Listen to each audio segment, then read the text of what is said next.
I love him, accept my lover, or we divorce. My wife said that after 15 years of marriage to be with her coworker and still demanded half of everything and shared custody of our children. My name is Mason Draymond, and 3 months ago, I thought I had the perfect marriage. It turns out I was as wrong as a man can be without actually ending up in a morgue. I'm 39 years old. I work as an IT project manager for a mid-sized tech company in the Dallas suburbs. And I used to believe my wife Sarah loved me. I used to believe a lot of things, actually, like that 15 years of marriage meant something.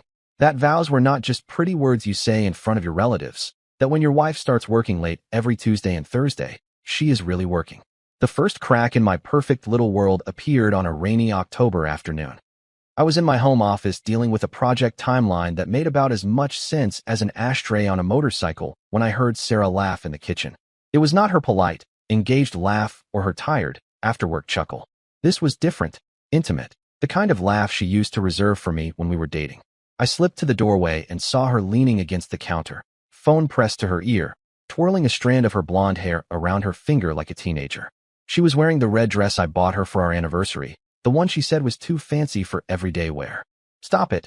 You're terrible," she whispered into the phone, her voice dripping with flirtation. "What if he hears you?" My stomach dropped like a stone in deep water. Mason was talking about me to someone else, someone who apparently said things that made her giggle like a schoolgirl.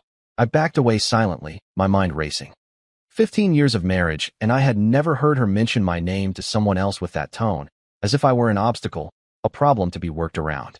That night, after Sarah left for her book club meeting, which suddenly seemed suspicious as hell, I did something I had never done before. I went through her things. Her laptop was password protected, naturally, but Sarah was not exactly a cybersecurity expert. Her password was our anniversary date, the same as it had been for years. Within 10 minutes, I was scrolling through her emails, feeling like a creep, but unable to stop. What I found made me wish I had stayed ignorant. Dozens of emails to someone named Trent Willis. Trent worked in Sarah's HR department. Apparently, the first few emails were professional enough, meeting schedules, policy discussions, the usual corporate nonsense. But as I scrolled down, they became progressively more personal. "Thanks for lunch today? I haven't laughed that hard in months. Mason is working late again. Sometimes I wonder if he even notices I exist.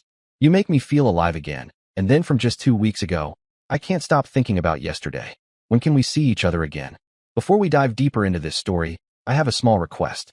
Please subscribe, like, comment, and hit that emotion button to boost this channel so more people can discover these incredible Reddit stories. I sat there in my dark office, staring at the screen, feeling as if someone had reached into my chest and rearranged my internal organs. 15 years, 2 daughters, a mortgage, a life built together, brick by brick, and she was throwing it all away for some guy named Trent. The worst part is I was not even surprised. Deep down I had known something was wrong for months. Sarah had become distant, critical, always finding fault with everything I did, the way I loaded the dishwasher, the shows I watched, the fact that I preferred beer to wine. Little cuts day after day, until I started to believe that maybe I really was as disappointing as she made me feel. But now I knew the truth. It was not that I was disappointing, it was that I was in the way. I printed the most incriminating emails and hid them in the safe in my office. Then I cleared the browser history. Sarah came home around 11, smelling of wine and another man's cologne. She kissed me on the cheek absently and went straight to bed without a word. I stayed up until dawn, staring at the ceiling, planning. The next morning, Sarah was her usual self, polite, efficient, emotionally distant. She made coffee for herself, but not for me. She packed lunches for our daughters, Qley and Maddie, and checked her phone constantly while pretending to read the morning news. "Working late again tonight?" I asked casually, buttering my toast. "Probably," she said without looking up. "Big project coming up, you know how it is." I knew how it was, all right. Her big project was about 6 feet 2 inches. He had a gym membership and apparently no moral compass. Qley, our 14-year-old, looked between us with the sharp perception that teenagers develop when their parents' marriage starts to crack. "Dad, can you give me a ride to Jessica's after school? Mom said she'd be too busy." "Of course, sweetheart." I ruffled her dark hair, so much like mine. "And you, Mad, need a ride anywhere?" Our 10-year-old shook her head, concentrating on her cereal. Mad was the sensitive one, the peacemaker. She had been quieter than usual lately, probably picking up on the tension between Sarah and me. After the girls left for school, Sarah gathered her things for work. She was wearing a new blouse I did not recognize, and her makeup was more elaborate than usual. Dressing up for Trent. No doubt. "Have a good day at work," I said, watching her carefully. She paused at the door, her hand on the knob. For a moment I thought she might say something real, something honest. Instead, she just nodded and left. I waited until her car disappeared around the corner, then I called in sick to work. I had some research to do. Finding information on Trent Willis turned out to be embarrassingly easy. The man had no sense of privacy. His social media profiles were wide open, full of gym selfies and photos of expensive dinners at restaurants I could not afford. He was divorced, no kids, and judging by his posts, spent most of his free time trying to impress women with his car, a red Mustang that probably cost more than my annual salary.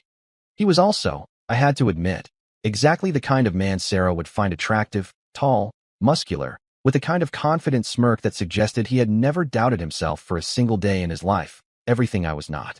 But here is the thing about guys like Trent Willis. They are usually only as smart as they think they are, and they definitely do not expect the boring husband to fight back. I spent the rest of the day planning my next move. Sarah thought she held all the cards, but she was about to learn that 15 years of marriage had also taught me a few things about her weaknesses. That night, Sarah came home 2 hours later than usual, her hair slightly mussed and her lipstick gone. She claimed she had dinner with colleagues after work, but she could not meet my eyes when she said it. "How was your day?" she asked, settling onto the sofa with her glass of wine. "Quiet," I said. "I spent some time organizing files. You'd be surprised what you can find when you really dig into old documents." She looked up sharply. "What kind of documents?" "Oh, financial records, email backups, the usual household paperwork." I kept my voice casual, but I saw her grip tighten on her wine glass. "That sounds incredibly boring." It was actually quite enlightening. I found some interesting patterns in our credit card statements. A lot of charges I didn't recognize, restaurants I've never been to, hotels booked on days you said you were working late. The color drained from Sarah's face. She set down her wine glass with a trembling hand. "Mason, I can explain." "Can you?"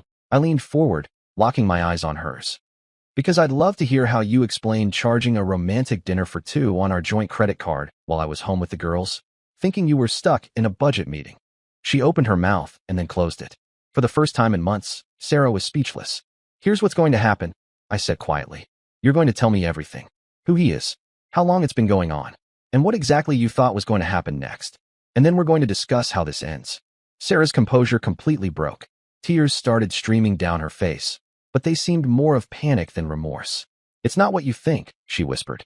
"Oh no, because what I think is that my wife has been having an affair with a coworker named Trent Will for at least 3 months, using our money to fund her romantic dates while lying to me and our daughters every day. Am I wrong about any of that?" Her face went white as fresh snow.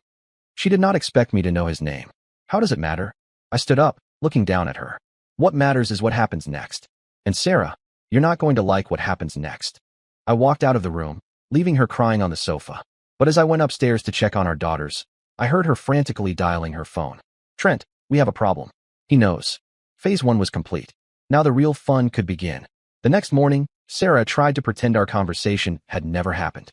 She made coffee, packed lunches, and chattered with the girls about their school plans as if she had not been caught red-handed the night before.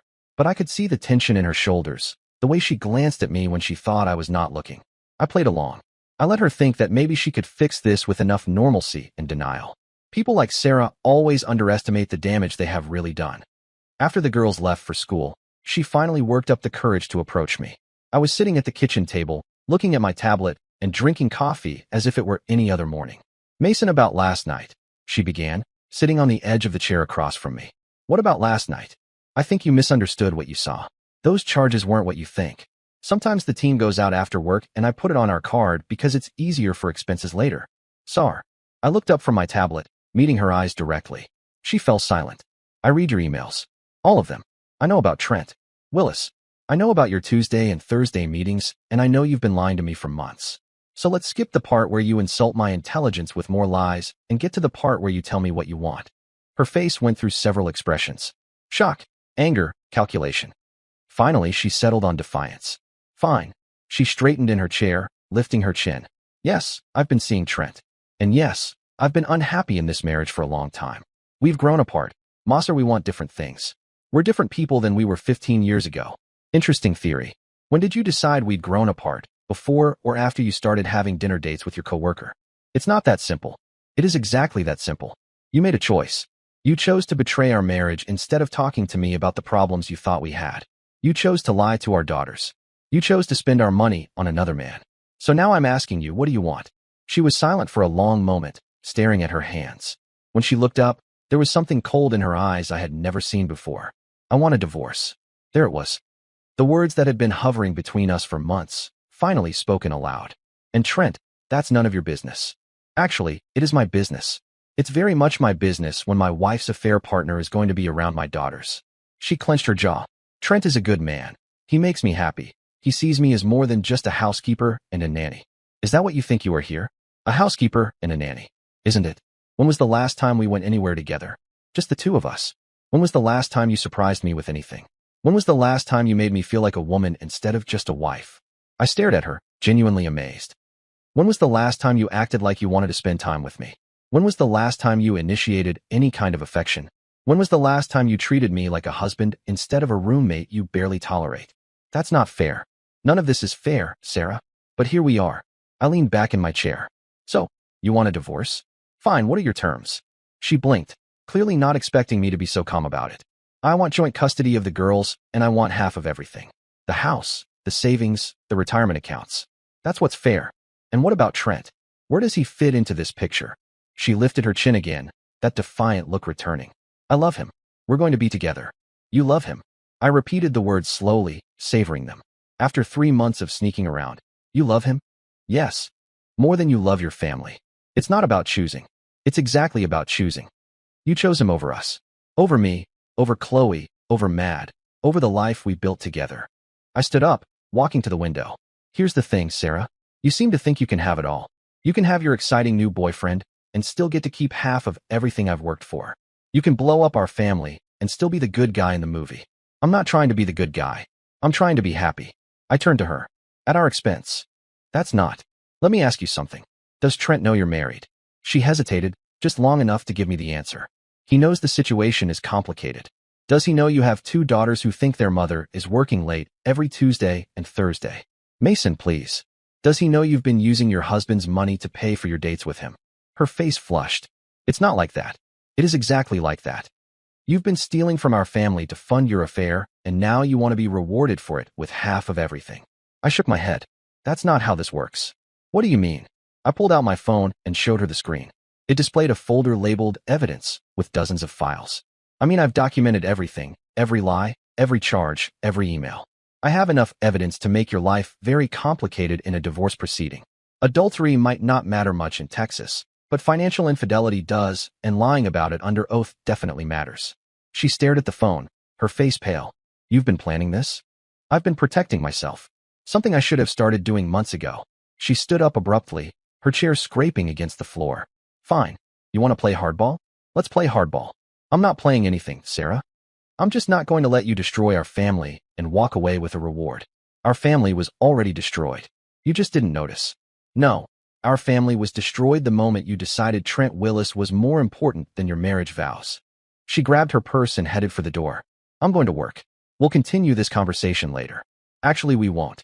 She paused, her hand on the doorknob. What? I said we will not continue this conversation later. We're done talking. You can't. I can and I'm. You want a divorce? Fine. You'll be hearing from my lawyer. Mason, be reasonable. I'm being reasonable. I'm giving you exactly what you asked for. I went to the hall closet and pulled out 2 suitcases, the ones we'd used for our last family vacation when we were still pretending to be happy. I've packed some of your things. The rest will be boxed up and delivered wherever you want it sent. She stared at the suitcases as if they were venomous snakes. You can't kick me out of my own house. It's not your house anymore. It's my house where I live with my daughters. You made it very clear you'd rather be somewhere else. The girls, they'll be told that mom decided she needed some time to think about what she really wants, which is true, isn't it? Tears started to stream down her face again, but this time, they looked real. I never wanted it to happen this way. Yes, you did. You just thought you could control how it played out. I picked up the suitcases and put them by the door. You thought you could have your affair, your divorce, and your fresh start. And I'd just go along with whatever you wanted because that's what I've always done. You thought I was too weak, too stupid, or too dependent on you to fight back. That's not true, isn't it? When was the last time I said no to you about anything that mattered? When was the last time I stood up for myself instead of just trying to keep the peace? She did not answer. You got used to thinking of me as a pushover. Well, surprise, I'm not. I opened the front door and gestured to the suitcases. Your boyfriend is waiting, isn't he? I'm sure he'll be happy to help you figure out your next move. She picked up the suitcases with trembling hands. This isn't over, Mason. Yes, it is. You just don't know it yet. She walked out, and I closed the door behind her. Then I threw the deadbolt and slid the security chain. Through the window, I saw her load the suitcases into her car. She sat in the driver's seat for a long time, probably calling Trento, trying to figure out what to do next. Finally, she drove away. I went into my office and opened my laptop. I had a lot of work to do before the girls got home from school. Sarah's first mistake was thinking I would change my mind overnight. Her second mistake was underestimating how much our daughters had already figured out. I picked up Qley and Mad from school that afternoon, and we stopped for ice cream on the way home. It was something Sarah never had time for, too busy with her work projects. Dad, Qley said carefully, spooning a mouthful of mint chocolate chip into her mouth. Is Mom okay?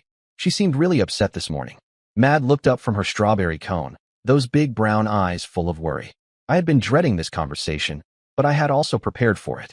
Mom and I are having some problems right now, I said honestly. Grown-up problems that have nothing to do with you two, but I want you to know that whatever happens between your mother and me, we both love you very much. Are you guys getting a divorce? Qley asked bluntly. At 14, she was too smart to be fobbed off with vague assurances. I don't know yet. Maybe would that scare you? She considered it seriously. Jessica's parents got a divorce last year. She said it was actually better afterwards because they stopped fighting all the time. You and Mom don't fight, Maddie said quietly. No, we don't, but we haven't been very happy together lately either. Is that why Mom's always on her phone? Qley asked. And why she doesn't want to do family movie nights anymore? Smart kid. Too smart. Your mom has been distracted lately with work and other things. Other things like what? I looked at my 14-year-old daughter, so much wiser than she should have to be, and made a decision as a friend from work who's become very important to her. Qley's eyes widened slightly. She was old enough to read between the lines. We finished our ice cream in a contemplative silence. When we got home, Sarah's car was in the driveway. She was sitting on the porch steps with her suitcases looking like a lost little girl. When she saw us, she jumped up and rushed towards us. Girls, I'm so glad you're home. I was worried. Mom, what are your suitcases doing outside? Mari asked. Sarah shot me a venomous look. Your father and I had a disagreement this morning. He thinks I should stay somewhere else for a while. Why? Qley asked, looking between us. Why? Because your mother has decided she'd rather spend her time with someone else. I said quietly. Someone from work. Sarah's face went white. Mason, don't what? Don't tell them the truth. They're not stupid, Sarah. They've noticed you're never here. I've been working. No, you haven't. I pulled out my phone and showed her the screen. I called your office this morning. I spoke to your assistant. Very interesting conversation. It turns out you haven't worked late a single Tuesday or Thursday for the past 2 months. In fact, you've been leaving early on those days. The girls looked at their mother with dawning comprehension. Mom, Qley's voice was small. Is Dad telling the truth? Sarah's composure finally broke completely. She sank onto the porch steps and started to sob. It's complicated, honey. You wouldn't understand. I understand you lied to us, Qley said, her voice harder than I'd ever heard it. I understand you've been sneaking around and lying about where you were. Qley, please. Is it true? Maddie asked as tears started to roll down her cheeks. Do you have a boyfriend? Sarah looked at our 10-year-old daughter, her face streaked with tears and confusion, and something inside her seemed to break. Yes, she whispered. Yes, it's true. Mad's face crumpled. She ran to me and buried her face in my side. Qley just stared at her mother with a disappointment that seemed too old for a 14-year-old girl. How could you do that to Dad? Don't you get it? I understand you cheated, I understand you lied, and I understand you hurt our family. Qley's voice trembled with anger. Jessica's mom cheated too. That's why her parents got a divorce. And you know what Jessica told me? She said she was glad her dad found out, because her mom was making everyone miserable with all the lies.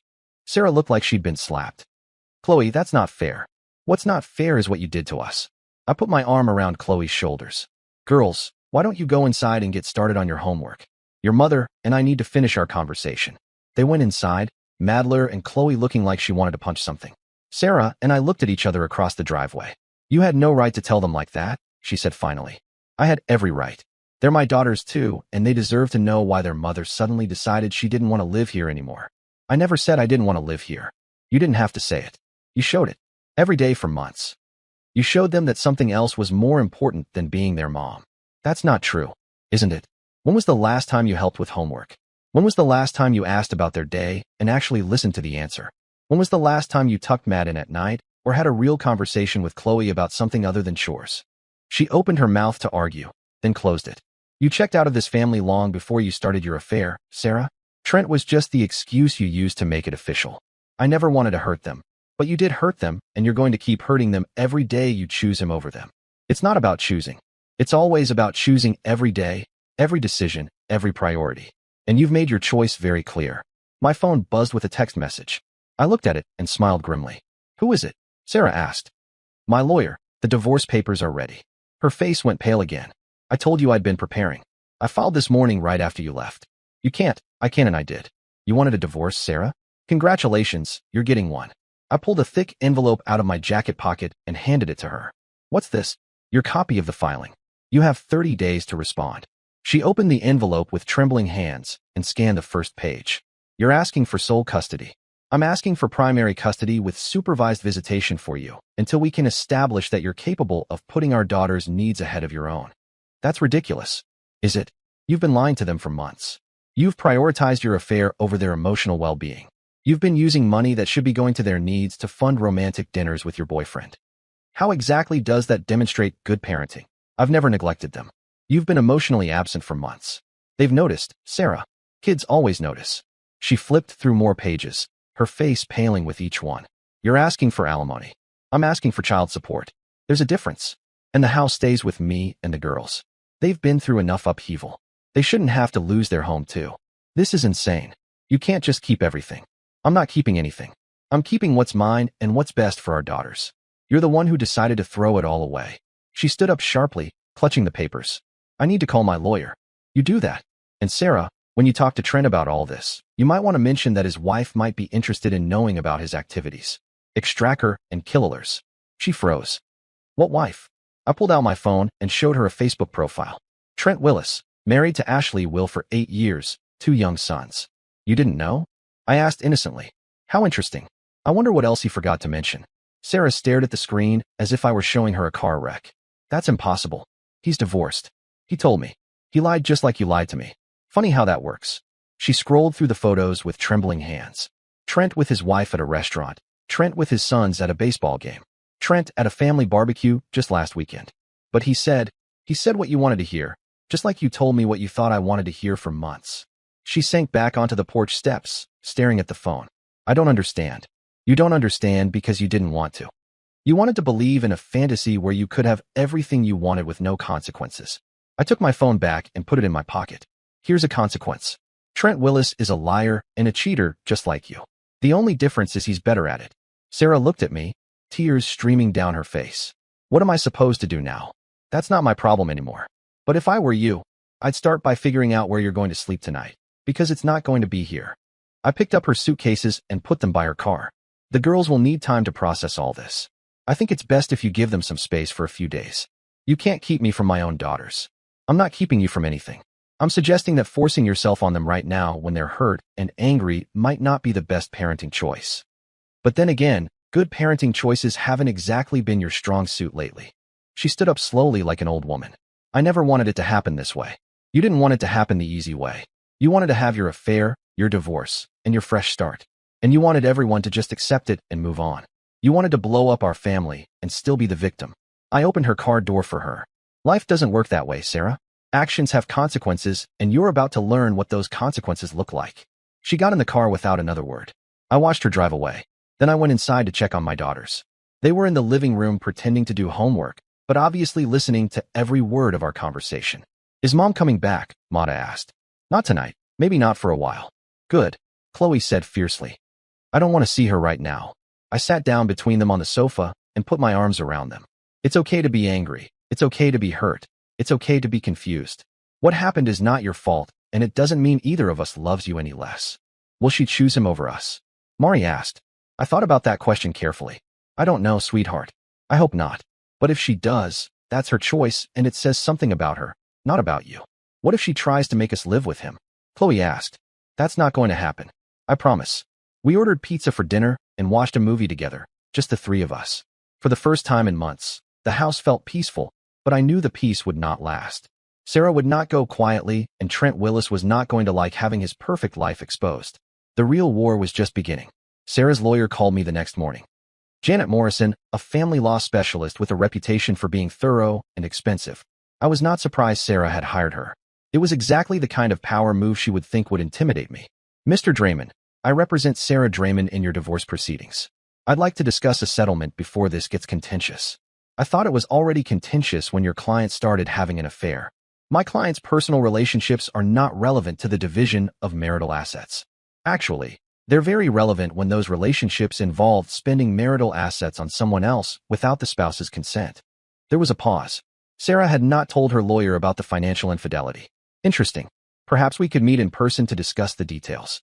I'm sure we'll have plenty of opportunities to discuss details. My lawyer will be in touch. I hung up and immediately called my own lawyer, David Shen.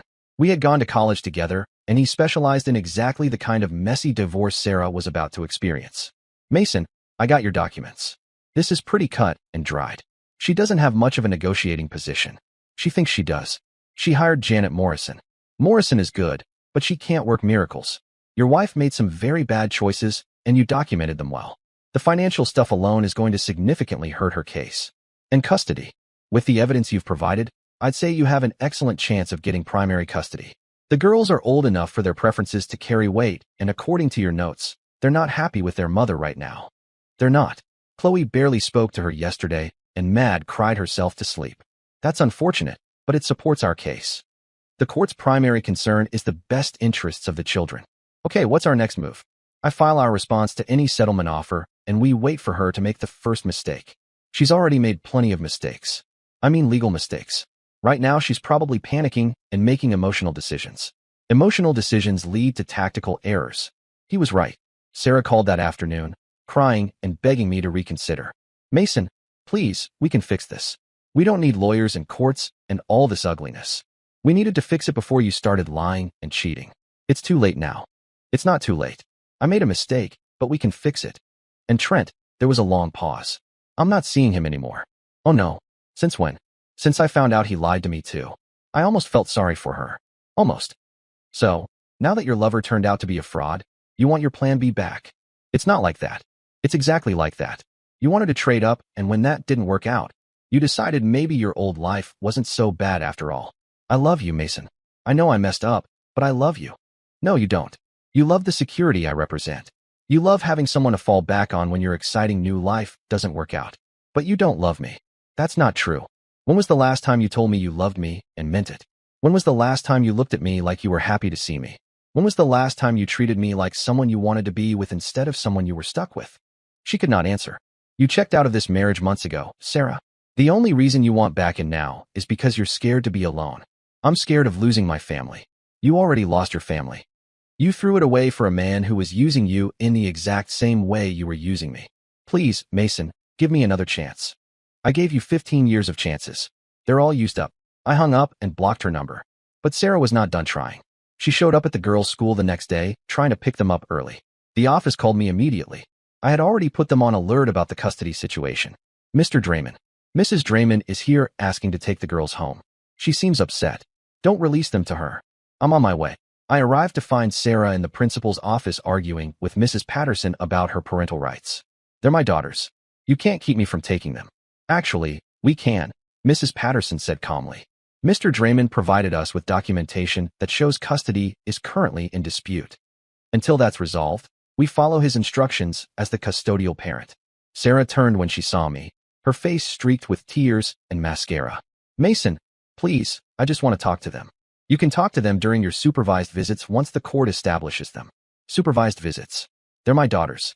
They're our daughters, and right now they don't want to see you. Forcing the issue isn't going to help your case. Mrs. Patterson cleared her throat diplomatically.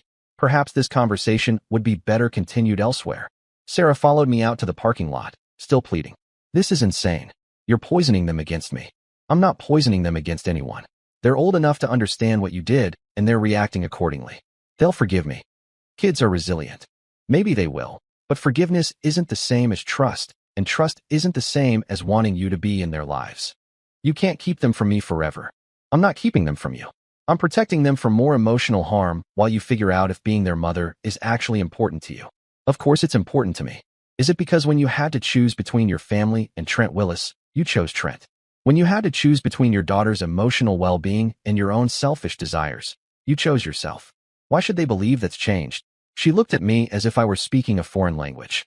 I made a mistake. You made a series of deliberate choices over a period of months. Those weren't mistakes, Sarah. They were decisions. People can change. Can they? Because 2 days ago you were telling me how much you loved him and how unhappy you were in our marriage. Now, suddenly you love me again and want to save our family. Which version is the real you? You opened her mouth to answer, then closed it. The real you is the woman who spent 3 months lying to her daughters so she could sneak around with a married man. The real you is the woman who was willing to destroy her family for someone she barely knew. That's who you are, Sarah. Own it. I walked away, leaving her standing in the school parking lot. That evening I got a call from an unknown number. Is this more Sonraman? Who's asking? This is Ashley Willis. I think we need to talk. Trent's wife. This was going to be interesting. I think you're right. When and where? We met at a coffee shop downtown the next evening. Ashley was a small, pretty woman with tired eyes and the look of someone who had been holding things together through sheer force of will. I found some interesting text messages on my husband's phone, she said without preamble. Messages from your wife. I'm sorry you had to find out that way. Are you? Because you're the one who sent me the information about their affair. I had sent her an anonymous email with screenshots of Sarah Trent's messages. It felt like the right thing to do. You deserve to know. Yes, I did just like you deserve to know. She pulled out her phone and showed me the screen. These are from yesterday. The messages were from Sarah, begging Trent to meet her, telling him she had left me and they could be together now. His replies were brutal. It was fun while it lasted, but I'm not leaving my family for you. Find someone else to solve your problems. She doesn't know when to quit, I said. Neither does he. This isn't his first affair, but it will be his last. You're divorcing him. I'm taking him for everything he has, and I'm going to make sure everyone knows exactly what kind of man he is. She pulled out a thick folder and slid it across the table. Copies of everything I found. Phone records, credit card statements, hotel receipts, emails. I thought they might be useful to you. I flipped through the documents. It was a treasure trove of evidence. Why are you helping me? Because your wife isn't the only victim here. My children are victims. Your daughters are victims, and I'm tired of selfish people thinking they can destroy families without consequences. What are you going to do? I'm going to make sure everyone at their office knows exactly what they've been up to. I'm going to make sure everyone in our social circle knows.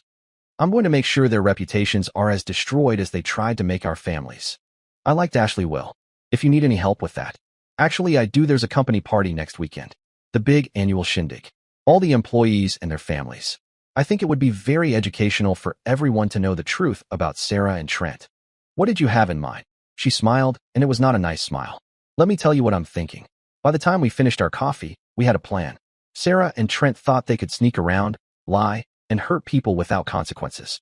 They were about to find out just how wrong they were.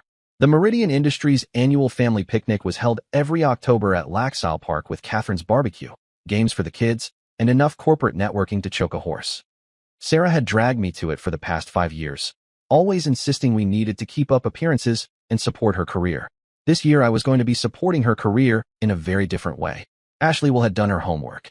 She had identified the key people who needed to know the truth about Sarah and Trent's affair. HR executives, department heads, and the wives of other male employees who had been wondering why Sarah had suddenly become so friendly with their husbands. The plan was elegant in its simplicity. No dramatic confrontations, no shouting, just information delivered to the right people at the right time and let human nature do the rest. I arrived at the picnic with Qley and Maddie, who were still processing everything that had happened, but were excited about the games and the food. Sarah was already there, standing near the registration table with a forced smile, clearly hoping to project normalcy. She saw us and hurried over. Mason, girls, I'm so glad you came. Qley moved slightly behind me. Mad just looked at her mother with those big, sad eyes. We came for the girls, I said simply. They like the games. Of course, that's great. Sarah looked around nervously. Maybe we could sit together as a family. We are sitting as a family, Qley said coldly. Just not with you. Sarah's face flinched slightly, but she recovered quickly. Qley, honey, I know you're angry, but I'm not angry. I'm disappointed. There's a difference. My 14-year-old daughter walked away, heading towards the game area. Mad followed without a word. They'll come around, Sarah said, but she did not sound convinced. Maybe or maybe not. That's up to you. I left her standing there and went to find Ashley Willis. She was near the food tables talking quietly with Mrs. Henderson from RRH and Mrs. Park, the wife of Sarah's department head. The conversation looked intense. I gathered my daughters and found seats at a picnic table with a good view of the proceedings. Within an hour, I could see the effects of Ashley's information campaign spreading through the crowd like ripples in water. Groups of women would huddle together talking quietly, and then look over at Sarah. Men who would normally greet her warmly suddenly found reasons to be elsewhere. The friendly atmosphere around her was evaporating like morning dew.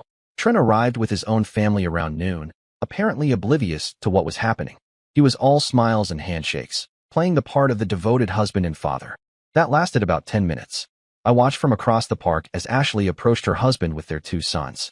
The conversation was brief and quiet, but I could see Trent's face change from confusion to panic as she spoke. Then she walked away, leaving him standing alone with his sons, who were looking at him with bewildered expressions. "Dad, what's going on?" Qley asked, following my gaze. "Justice," I said simply. Within another hour, both Sarah and Trent had been pulled aside by different HR executives for informal conversations. I could not hear what was being said, but their body language told the story clearly enough. Sarah kept gesturing frantically, trying to explain or justify something. Trent just stood there looking like he wanted to disappear. The afternoon continued its downward spiral from there. Sarah's usual circle of work friends suddenly had other places to be. Trent's gym buddies stopped including him in their conversations. Even the Catherine's barbecue seemed to taste like ashes, judging by the expressions on their faces. Around 3, Sarah finally worked up the courage to approach our table again. "Mason, can we talk in private?" "I don't think that's a good idea. Please, just 5 minutes." I looked at my daughters. Qley shrugged. Mad nodded slightly. "5 minutes," I said, getting up. We walked to a quiet area near the lake, away from the crowd. "This is your doing," Sarah said without preamble. "You're destroying my career." "I'm not destroying anything. I'm just making sure people know the truth about what you've been doing. You told Ashley Willie about us. Ashley Willis deserved to know her husband was cheating on her, just like I deserved to know my wife was cheating on me. That's different." "How is it different?" "Why? Because we were already having problems. Ashley and Trent were happy." I stared at her in amazement. "Do you hear yourself? Are you really arguing that it was okay to blow up their happy marriage because ours wasn't perfect?" "That's not what I meant." "That's exactly what you meant. You've convinced yourself that your affair was justified because you were unhappy, but somehow their marriage was supposed to be sacred. I never wanted it to go this far. You never wanted to get caught. There's a difference." She looked around, at the picnic where people were still talking in small groups and casting glances in our direction. "Everyone's staring at me." "Yes, they are, because they've just found out that someone they trusted has been lying to everyone for months. I can't go back to work after this." "Probably not. Actions have consequences. Sarah, you made choices, and now you get to live with the results. And the girls, what about their college funds? What about our future? You should have thought about that before you decided that Trent Willie was more important than your family." Her face crumpled, and she started to cry again, but this time it did not feel like genuine remorse. It felt more like self-pity, an attempt to claw back a sympathy that had long since evaporated. She wiped at her eyes, but the tears just would not stop. "I don't know what to do," she whispered, her voice choked with emotion. "That's not my problem anymore. Please, Mason, help me figure this out." I looked at the woman I had been married to for 15 years. The woman who had shared my bed, raised our children, and promised to love me through good times and bad. But as I looked at her, I felt absolutely nothing. Not anger, not sadness, just emptiness. "You're on your own, Sarah, just like you wanted to be." With that, I turned and walked back to my daughters, leaving them sobbing by the lake. The weight of the moment did not hit me. I was done. I had given everything to a marriage that was no longer real. And the truth was, I was relieved to walk away from it. We stayed for another hour. Just long enough for the girls to finish the games they wanted to play and to have some surprisingly good barbecue. As we were getting ready to leave, Ashley Willie approached our table. "Mr. Draymond," she said, her voice a little shaky, but grateful. "I wanted to thank you." "For what?" I asked, surprised. "For helping me see the truth, and for helping me do something about it." I raised an eyebrow. "What's going to happen now?" "Trent has been suspended pending an investigation," she explained. "Apparently using company resources for personal affairs violates several policies, and I filed for divorce this morning. I'm sorry it came to this." "Don't be," she replied, shaking her head. "I'm sorry it took so long."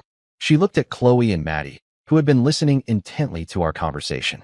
"Girls, I want you to know that what your parents are going through is not your fault.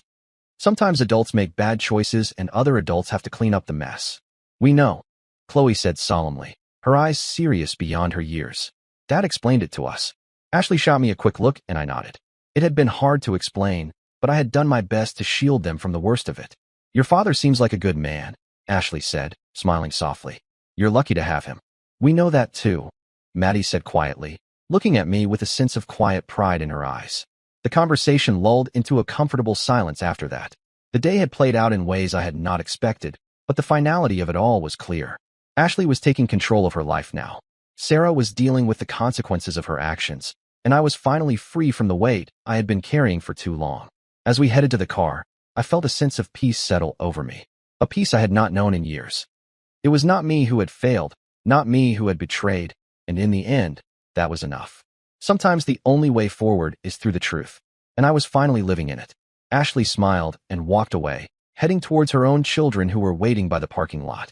As we gathered our things, I saw Sarah one more time. She was sitting alone at a picnic table, staring at her phone. Most of the other families had already left, and the few groups that remained were giving her a wide berth. She looked small, lost, and completely alone. "Do you feel sorry for her?" Qley asked, following my gaze. I considered the question carefully.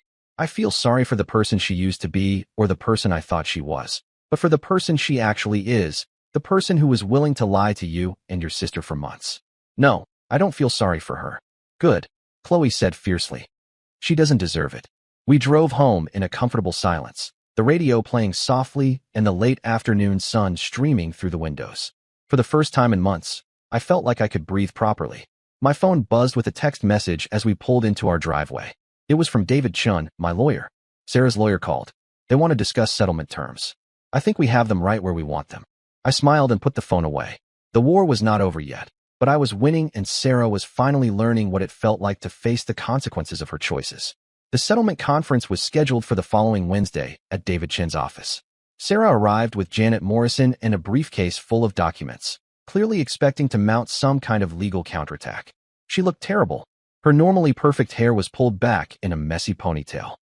Her makeup was minimal, and she was wearing a wrinkled blouse that suggested she had been sleeping on someone's sofa. "Mason," she said quietly as we sat down at the conference table, "thank you for agreeing to mediation. I'm not doing this for you. I'm doing it for the girls." Janet Morrison cleared her throat and opened her briefcase. "My client is prepared to make a reasonable settlement offer that takes into account the best interests of the children." David Shin leaned back in his chair. "We're listening." "Mrs. Dramond is willing to accept a 60/40th split of the marital assets, with her taking the smaller portion. She's also willing to agree to joint custody with alternating weeks." "Interesting," David said. "What does she want in return?" "She wants Mr. Dramond to agree not to pursue the claims of financial infidelity, and she wants a non-disclosure agreement that prevents either party from discussing the details of the marriage breakdown." I almost laughed out loud. "Let me get this straight. She wants me to pretend she didn't steal money from our family to fund her affair, and she wants to make sure I can't tell anyone else the truth about what she did." "My client made some poor personal choices, but your client committed adultery and financial fraud. Those aren't poor personal choices, they're betrayals of trust and violations of her fiduciary duty as a spouse." Sarah spoke up for the first time. "Mason, please, I know I hurt you, but dragging this through the courts isn't going to help anyone. It's going to help our daughters understand that actions have consequences. They're children, they don't need to know all the ugly details. They already know the ugly details, Sarah. They lived them. They watched you lie to them for months. They watched you choose another man over their family. I never chose anyone over them. You chose Trent over them every time you lied about where you were going. You chose him over them every time you spent money that should have gone to their needs on romantic dinners with him. You chose him over them every time you came home late, distracted, and emotionally unavailable." Sarah's face crumpled. I was confused. I was unhappy. I made mistakes. You made choices, and now you get to live with them. David Chin pulled out a folder and slid it across the table. "Here's our counteroffer. Mr. Dramond gets the house and all the marital assets. Mrs. Dramond gets supervised visitation every other weekend until she completes therapy and demonstrates consistent, child-focused behavior for at least 6 months. Janet Morrison's eyebrows shot up. "That's completely unreasonable. What's unreasonable is asking my client to reward his wife's adultery and financial betrayal with half of everything he's worked for. The court will not support such a one-sided settlement. The court will support whatever is in the best interests of the children. And given the evidence we have of Mrs. Dramond's behavior, I believe we're in a very strong position." David opened another folder and spread out photographs, bank statements, and printed emails, hotel receipts charged to the family credit card, restaurant bills for 2 when Mr. Dramond was home with the girls, text messages discussing the lies she planned to tell her family, phone records showing hundreds of calls and messages to Mr. Willis during the hours she claimed to be working. Sarah looked at the evidence spread across the table as if it were a crime scene, which in a way it was. We also have statements from the girls expressing their preference to live primarily with their father and documentation of Mrs. Draymond's attempt to remove them from school without authorization. That was a misunderstanding. Sarah began. It was a violation of the custody agreement we had already established, I said, just like everything else you've done since this started. Janet Morrison gathered the documents and whispered something to Sarah, who shook her head vehemently. My client needs time to consider this offer. Of course she does. Take all the time you need, but understand that this offer expires in 72 hours. After that, we go to trial and let a judge decide. And if we go to trial, Sarah asked quietly, if we go to trial, all of this becomes public record.